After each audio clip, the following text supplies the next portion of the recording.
Hello my dear students, welcome to my YouTube channel NSM academy. तो आज के আমরা তোমাদের একটি গুরুত্বপূর্ণ তথ্য নিয়ে চলে এসেছি আজকের ভিডিওতে। মাধ্যমিক রেজাল্ট আগামী 2 তারিখ রিলিজ হচ্ছে। তো মাধ্যমিক রেজাল্ট তোমরা কিভাবে ফোন থেকে সার্চ করে দেখবে, মানে গুগল থেকে সার্চ করে দেখবে, সেটা আজকে আমি তোমাদেরকে দেখাবো। তো তার জন্য প্রথম যেটা করতে হবে, তোমাদের এই যে গুগল আছে এখানে, এই গুগল অপশন এখানে ক্লিক করতে হবে। ক্লিক করার পর এখানে মাধ্যমিক রেজাল্ট 2024 এটা লিখে সার্চ করতে হবে, মাধ্যমিক রেজাল্ট 2024।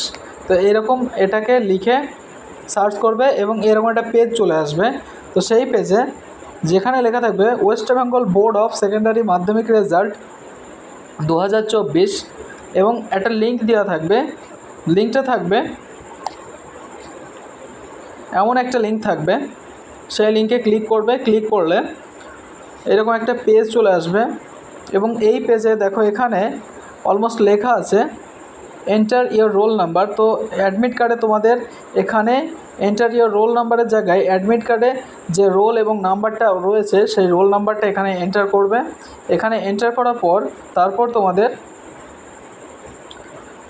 ডেট অফ বার্থ, ঠিক আছে, এখানে লেখা আছে এন্টার ডেট অফ বার্থ। তো এখানে তোমাদের মাধ্যমিক অ্যাডমিট কার্ডের যে ডেট অফ বার্থটা দেওয়া রয়েছে সেখানে সেই ডেট অফ বার্থটা তোমাদের এইভাবে লিখতে হবে। প্রথমে ডে লিখতে হবে, তারপরে মান্থ, তারপরে ইয়ার, মানে প্রথমে জন্মের তারিখ কত তারিখে এবং তারপরে মাস এবং তারপরে ইয়ার বছর, কোন বছরে কোন সালে, সেটা লেখার পরে এখানে একটা ক্যাপচার কোড আসবে। সেই ক্যাপচার কোডটা এন্টার করবে।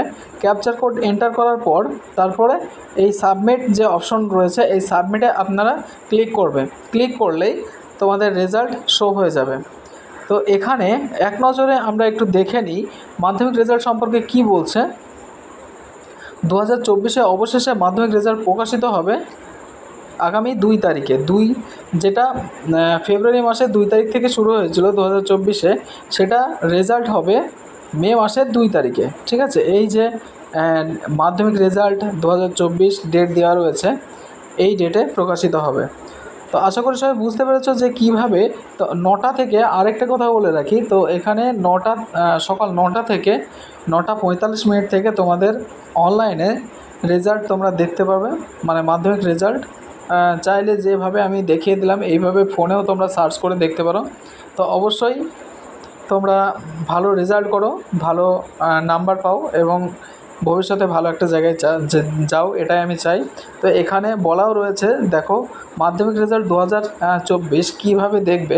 স্টেপ 1 কী বলছে যে মাধ্যমিক রেজাল্ট দেখার জন্য পরীক্ষার্থীদের এই যে ওয়েবসাইট রয়েছে এই ওয়েবসাইটে তোমাদের ক্লিক করতে হবে, মানে এই ওয়েবসাইটটা গুগলে লিখে তোমাদের এন্টার করতে হবে। কি আছে wbresults.nic.in, এই ওয়েবসাইটে যেতে হবে। 2 নম্বর স্টেপে কি বলছে যে মাধ্যমিক রেজাল্ট 2024 অংশে ক্লিক করতে হবে। তারপর কি এন্টার ইওর রেজিস্ট্রেশন নাম্বারের ঘরে রেজিস্ট্রেশন নাম্বার টাইপ করতে হবে, অথবা তারপর রেজিস্ট্রেশনের নাম্বারের জায়গায় ওখানে রোল অ্যান্ড নাম্বারও থাকতে পারে। তো তোমাদেরকে অ্যাডমিট কার্ডে যে রোল নাম্বার দেওয়া থাকবে সেটাকে তোমাদের এন্টার করতে হবে। তারপর date of birth, enter date of birth, যেটা তোমাদের অ্যাডমিট কার্ডে দেওয়া আছে সেই ডেট অফ বার্থটাকে এন্টার করবে। তারপরে সাবমিট অপশন আসবে, তার আগে একটা ক্যাপচার কোড আসবে। সেই ক্যাপচার কোডটা যেমনভাবে দেওয়া থাকবে তোমরা তেমনভাবে ক্যাপচার কোডটা দেবে। তারপরে সাবমিট যে বাটন আছে সেই সাবমিট বাটনে ক্লিক করবে, তাহলে তোমাদের রেজাল্ট তোমাদের শো হয়ে যাবে, ঠিক আছে। আবারও এখানে বলে দিচ্ছি, এই যে ওয়েবসাইট রয়েছে এই ওয়েবসাইট থেকে তোমরা রেজাল্টটা কিন্তু দেখতে পাবে। এই যে ওয়েবসাইট রয়েছে মাধ্যমিক রেজাল্ট wbresults.nic.in, ঠিক আছে। আশা করি বন্ধুরা সবাই বুঝতে পেরেছো। তো আজকের ভিডিও এই পর্যন্তই। মাধ্যমিক রেজাল্ট কীভাবে দেখবে, সবাই ভালো থাকবে, সুস্থ থাকবে, সবার রেজাল্ট সুন্দর হোক, ভালো হোক।